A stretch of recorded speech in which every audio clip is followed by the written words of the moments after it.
আজকের গল্প ethical hacker. আমি বাবলু আপনার গল্প পড়ে শোনাচ্ছি এথিক্যাল হ্যাকার পর্ব 15। রণজয় শশাঙ্ককে বলে, না রে শশাঙ্ক, তুই আমার বন্ধু, তুই বেকার থাকবি তা হয় না।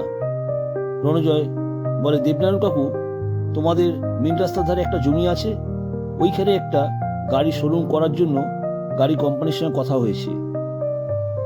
কোম্পানির লোকজন দেখতে আসবে। এই গাড়ি কোম্পানির সফটওয়্যার আমার আইটি কোম্পানি কাজগুলো করে। দেবনারায়ণ কাকু বলে, রণ, তোমাকে যত দেখছি ততই অবাক হয়ে যাচ্ছি।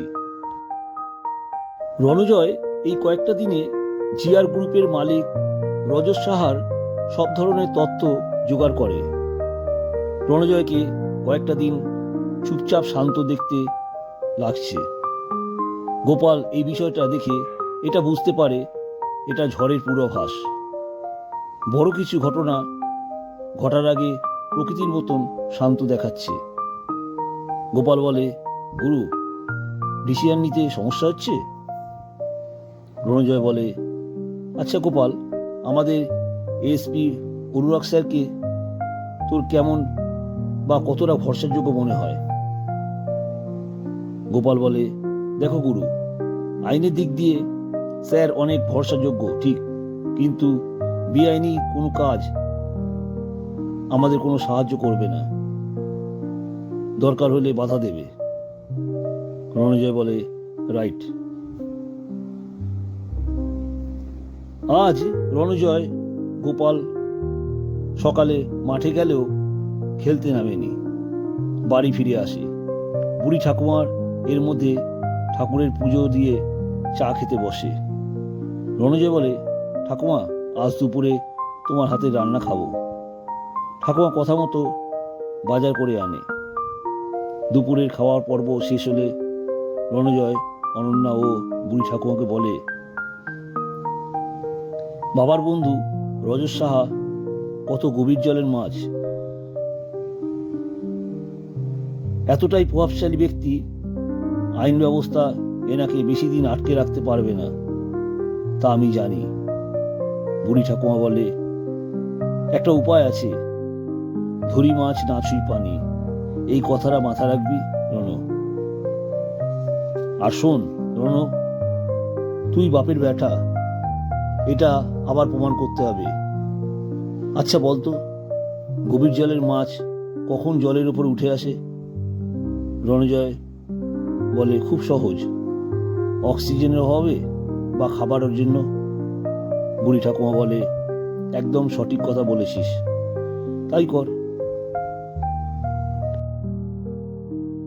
আজ সকালবেলায় রণজয় গোপাল মায়ের মন্দিরে পুজো দিয়ে গঙ্গার পাড়ে এসে বসে।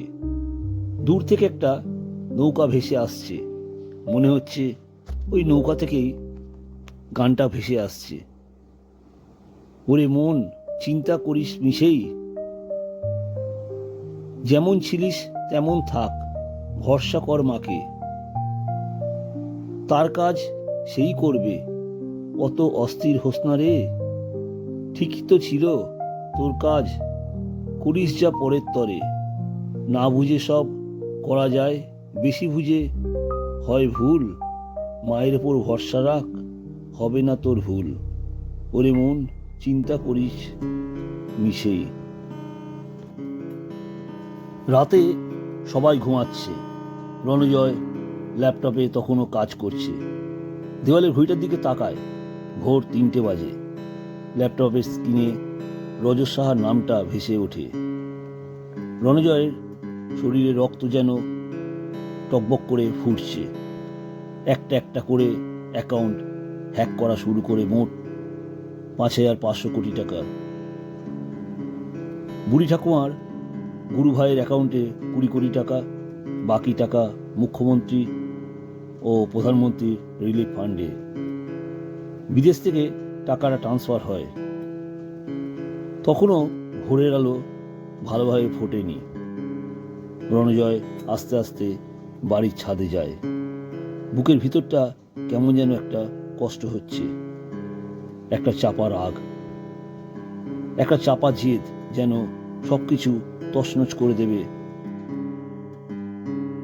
মা, মনে আছে আমরা একদিন নিজের ঘর সংসার সুখ স্বাচ্ছন্দ্য বাবার ভালোবাসা থেকে বঞ্চিত হয়ে সবকিছু ফেলে রেখে রাতের অন্ধকারে চলে আসতে হয়েছিল এই রানাঘাটের বাড়িতে। আর সেই দিনটার এই রকম ভোরের আলো সবে ফুটেছিল। আর আজ থেকে মিস্টার রজত সাহা, তোমার জীবনের ভোর আমি হতে দেব না। আজ থেকে তোমার জীবনে শুধু অন্ধকার থাকবে, তার ব্যবস্থা আমি করে দিয়েছি। আর তার সঙ্গে আছে আনন্দ, যেন সবকিছু পেয়ে গেছে। আকাশের দিকে দুহাত তুলে রণজয় চিৎকার করে বলে, আমি সফল হয়েছি, আই অ্যাম সাকসেস। হে ঈশ্বর, তোমার অসীম কৃপা আমাকে লড়াই করার শক্তি দেবার জন্য। অনন্যা আজ হঠাৎই কেন যেন ঘুম ভেঙে যায়। তখনও ভোরের আলো ফোটেনি। অনন্যা রণজয়ের শোবার ঘরের দিকে যায়, দেখে গোপাল ঘুমাচ্ছে, কিন্তু রণজয় বিছানা নেই। অনন্যা গোপালকে ডাকে, রণজয় কোথায়? গোপাল মাথা ঘুরিয়ে দেখে বিছানা ফাঁকা, বলে, রাতে রণ ঘুমায়নি? গোপাল তাড়াতাড়ি বাইরে বেরানোর দরজাটা দেখে, দরজায় তালা লাগানো, তার মানে রণ নিশ্চয়ই ছাদে আছে। অনন্যা গোপাল ছাদে যায়। গোপাল বলে, গুরু, ছাদে কি করছো? রণজয় গোপালকে দেখে জড়িয়ে ধরে, আনন্দে বলে, Gopal, I am success my brother. Ananya ডাক দেয়, রণ। রণজয় মাকে দেখে কেঁদে ফেলে। অনন্যা ছেলেকে বুকে জড়িয়ে ধরে বলে, বাবা, তুই কাঁদিস কেন? রণজয় নিজের চোখের জল, মা, আমি এই লোকটাকে শাস্তি দিতে পেরেছি। মা, আমি বাবাকে তাড়াতাড়ি বাড়ি ফিরিয়ে নিয়ে আসবো। রণজয় সব ঘটনা বলে। গোপাল বলে, একটা দরকারি কথা ভালো করে শুনে রাখো গুরু। সকাল হতে না হতে এএসপি অনুরাগ স্যার আর সিএম ম্যাডাম ফোন করবে এবং এই টাকার হদিশ পেতে তোমার সাহায্য চাইবে। পুলিশ ডিপার্টমেন্ট কিছু অফিসার নিশ্চয়ই থাকবে যারা এই রজত সাহার কাছে লোক। তারা ভিতরের খবর বার করার জন্য তোমাকে তাতাবে। সাবধান, খুব স্বাভাবিকভাবে গুরু তোমাকে থাকতে হবে। অন্য বলে, গোপাল ঠিক কথা বলেছে। সকাল হতেই টিভিতে ব্রেকিং নিউজ দেখাচ্ছে, একজন বড় শিল্পপতি মিস্টার রজত সাহার অ্যাকাউন্ট থেকে হ্যাকাররা হ্যাকিং করে 5,500 কোটি টাকা তুলেছে। এখনো পর্যন্ত বিস্তারিত কিছু জানা যায়নি। নিউটাউন থানার আইটি সেলের প্রধান জানিয়েছেন, আইটি সেলের কয়েকজন এক্সপার্টকে নিয়ে এরই মধ্যে 6 জনের একটা টিম তৈরি করা হয়েছে। তারপরই ফোন বাজে। গোপাল বলে, গুড মর্নিং অনুরাগ স্যার। ফোনটা ধরুন, গুরুকে দিচ্ছি। রণজয়কে অনুরাগ স্যার বলে, আধা ঘন্টার মধ্যে রেডি হয়ে নাও, কলকাতায় যাব।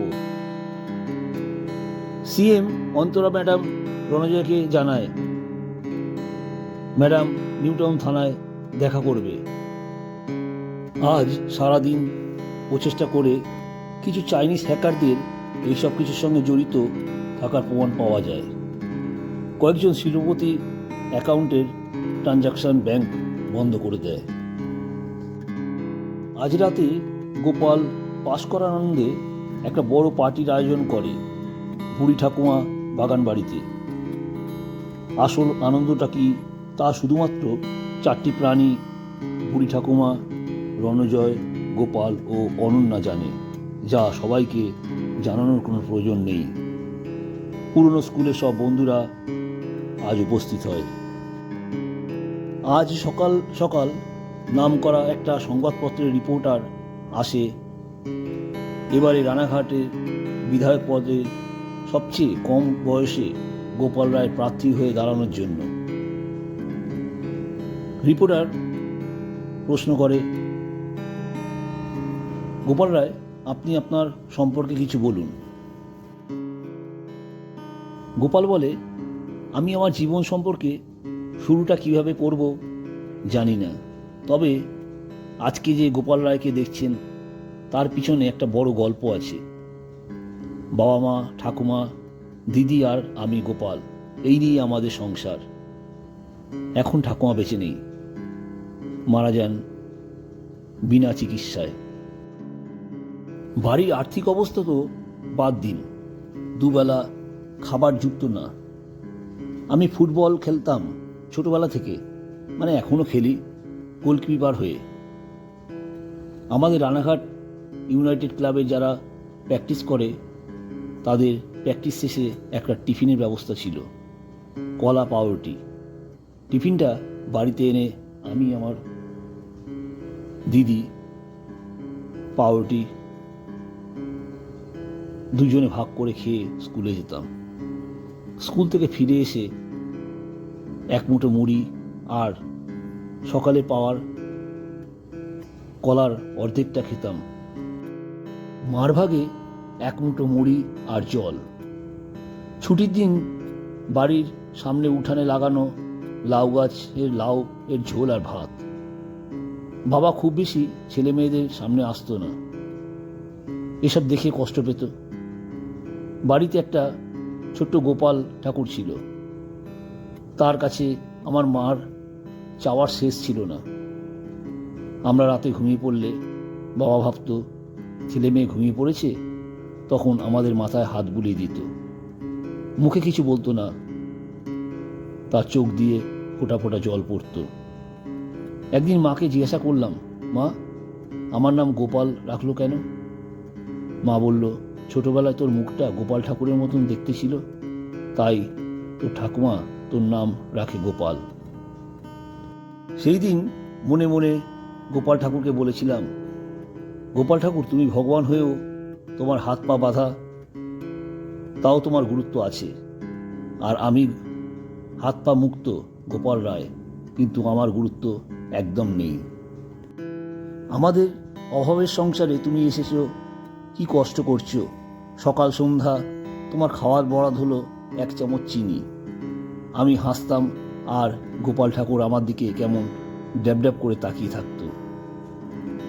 আমাদের পাড়ায় প্রতি বছর বড় করে একটা ফুটবল টুর্নামেন্ট হয়। আমাদের সিনিয়র টিমের যে ছেলেটা, মানে দাদাটা, গোলকিপার খেলতো, টুর্নামেন্ট শুরু হওয়ার দুদিন আগেই অসুস্থ হয়ে হসপিটালে ভর্তি হয়। উপায় না পেয়ে আমাদের বাড়িতে ক্লাবের কর্মকর্তারা দৌড়ে আসে। আমাকে বলে, একমাত্র গোপাল তুই এই ক্লাবের মান সম্মান বাঁচাতে পারবি। আমিও গোলকিপার ছিলাম, তাই রাজি হয়ে গেলাম, কিন্তু আমি তখন জুনিয়র প্লেয়ার। খেলাদিন মাঠে নামার সময় আমাদের ক্লাবের প্রেসিডেন্ট দেবনারায়ণবাবু আমাকে বলে, যতগুলো গোলের বল সেভ করবি প্রতিটা বলের জন্য 200 টাকা করে দেব। সেই দিন গোপাল ঠাকুরের মতন আমারও গুরুত্ব অনেক বেশি ছিল। জান প্রাণ দিয়ে একটা একটা করে বল সেভ করে আমরা ফাইনালে জিতে যাই। আমার লাইফে সেরা খেলা এটা। ডাইভ দিয়ে একটা একটা বল আটকে দিই। পাড়ার লোকজন আমার নাম ধরে গোপাল গোপাল বলে চিৎকার করছিল। আমি চিন্তা করছিলাম, 2000 টাকা আমায় দেবে কি? হয়তো 500 টাকা দিয়ে টাটা বাই বাই বলেবে। আমি ভাবছিলাম, এই টাকা দিয়ে একটা গোপাল ঠাকুরের সিংহাসন কিনবো, দিদির 2টো জামা কিনবো, মার একটা না 2টো শাড়ি কিনবো, গোপাল ঠাকুরের জামা কিনবো, আর ভালো ভালো মিষ্টি আর চাল ডাল মাছ। মা বলবে, গোপাল এত কিছু আনলি? আমার চোখ দুটো জলে ভরে যায়। হঠাৎ করে কে ডাক দিল, গোপাল তোর নাম ডাকছে বলে হাতটা ধরে স্টেজে উঠিয়ে দেয়।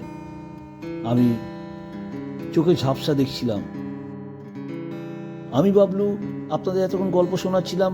এই গল্পের পরবর্তী অংশ শুনতে চান তাহলে অবশ্যই এই ভিডিওটিকে একটা লাইক দিয়ে গল্পের চ্যানেলটিকে সাবস্ক্রাইব করে পাশে থাকা বেল আইকনটিকে ক্লিক করবেন। আমি যখনই আপনাদের নতুন কোনো ভিডিও আপলোড করব সবার আগে আপনাদের কাছে নোটিফিকেশন পৌঁছে যাবে।